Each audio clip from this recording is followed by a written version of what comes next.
Hey, Walt here from waltonpa.com as well as stogierreview.com with another Shooting the Breeze video.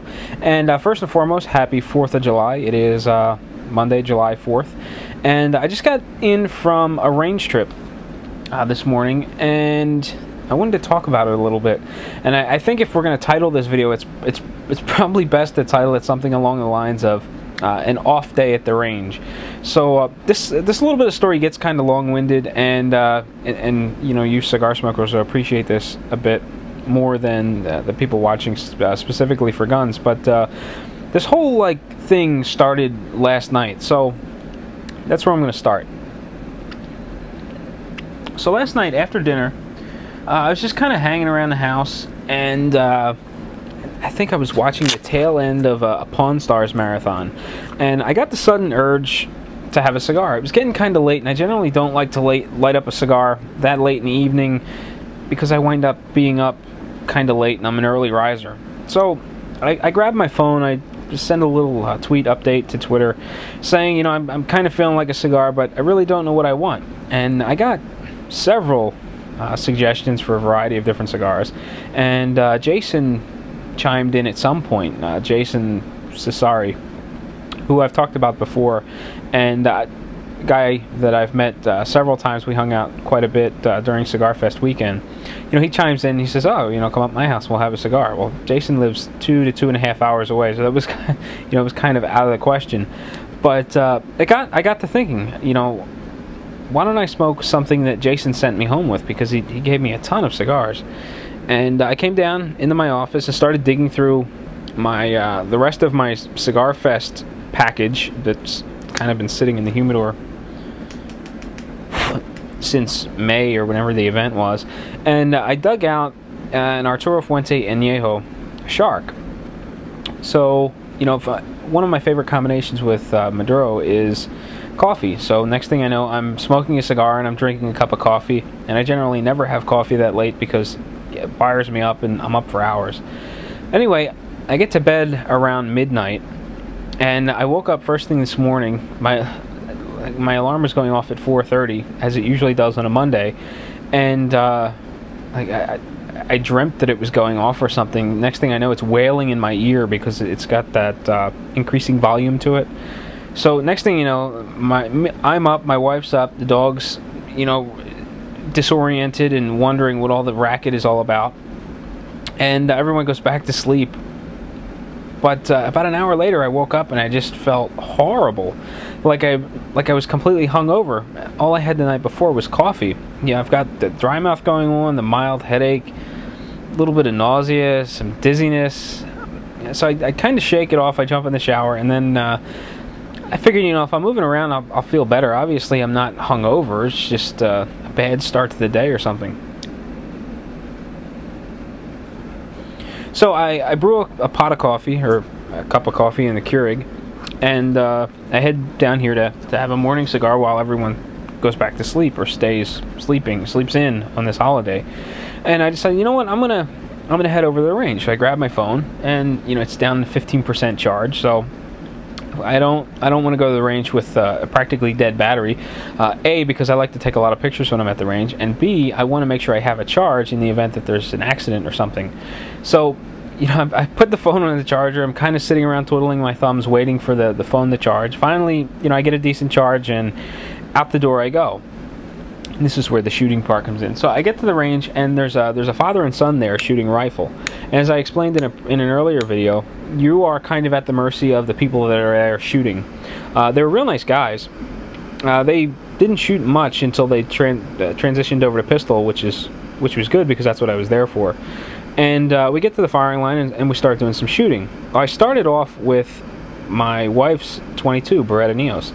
Now, with this gun, I have a little bit of trouble with it because it shoots high right, and I'm really hesitant to do anything about it. You know, my wife was getting pretty proficient with it when she stopped shooting, and I don't want to go tinkering with the sights in case, you know, she wants to get back into it. I want her to be able to pick it up and run with it, not have to screw around with the sights or readjust, get used to it again. Not that she won't anyway, because it's been quite a while since she shot. But you know, I don't want to go messing around with her gun. If it was my gun, it'd be different.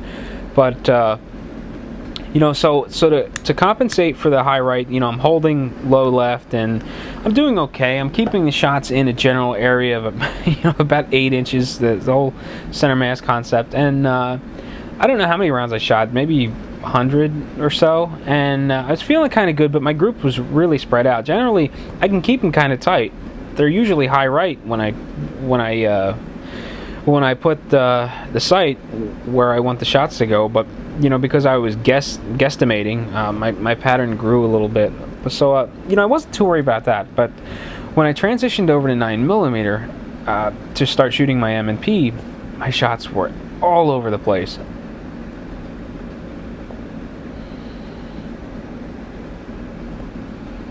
My first 10 rounds weren't even close to one another. They were really spread out.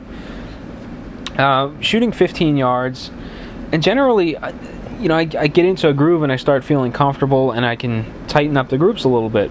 In this case, they were spreading apart, and magazine after magazine, the rounds are all over the place, and I'm getting kind of frustrated. You know, it's relaxing and fun to be at the range. That's a big plus. But you know, when you're, I don't know, maybe overly sensitive to how large the group is getting, you get kind of frustrated. So I'm trying to shrug it off, and you know, I keep trying and trying and trying, and you know, I went through maybe 100 rounds in all, but you know, I just couldn't get my groups to tighten up. And you know, along the way, I'm getting self-conscious. You know, I have a poor stance to begin with, but is it really bad today? You know, am I slapping the trigger? That, you know, that's not the case. Am I putting too much pressure with my weak hand? You know, that doesn't seem to be the case. You know, I can't figure out why the shots are going all over the place. And then later I transitioned over to my Smith & Wesson or Springfield XD subcompact, and I did a little bit of shooting. And rather than tape up the target, I thought, well, you know, I've got this torso target, I'll shoot at the head, you know, to keep my 40 and 9 separate. It didn't matter. They were all over the place anyway. I don't think I hit the head with more than 2 shots in the first 10 rounds. And you know, I'm getting even more frustrated. I can't understand what's going on. Now I'm nitpicking, I'm overanalyzing everything that I'm doing, and it's just getting even worse. You know, when I started shooting a little bit faster and not thinking about it so much, the shot placement was better. But I still found myself just going back to overanalyzing everything that I was doing. And I don't know how many rounds I shot overall. I was at the range for about an hour and 15 minutes, and then I packed it up and headed home. And you know, it was just one of those days where just none of the shots seemed right. You know, everything was just all over the place. So I should have just decided enough was enough earlier on and went home and saved lots of rounds. But I didn't. I just kept shooting and trying to better myself, and you know, it just was one of those days I wasn't having it. So after I get done shooting, I you know, I say goodbye to the guys, and or did I mean, yeah, the father and son ended up shooting pistol with me, and we had a good time. At one point we did step back to 25 yards. The father wanted to try his Ruger MK2 at 25 yards, so I shot my M&P at 25 yards, and that's where when you see the targets, that's, you know, the ones that were completely off the body, those were the 25-yard shots. But I had fun with the 22. That was a blast. But as soon as I switched over to 9mm and then 40, it was just downhill from there. But that's my range trip for this morning, Monday, July 4th. So that's about all I've got for you in this video. Just that little amusing cigar / gun story with you know, a not so good day.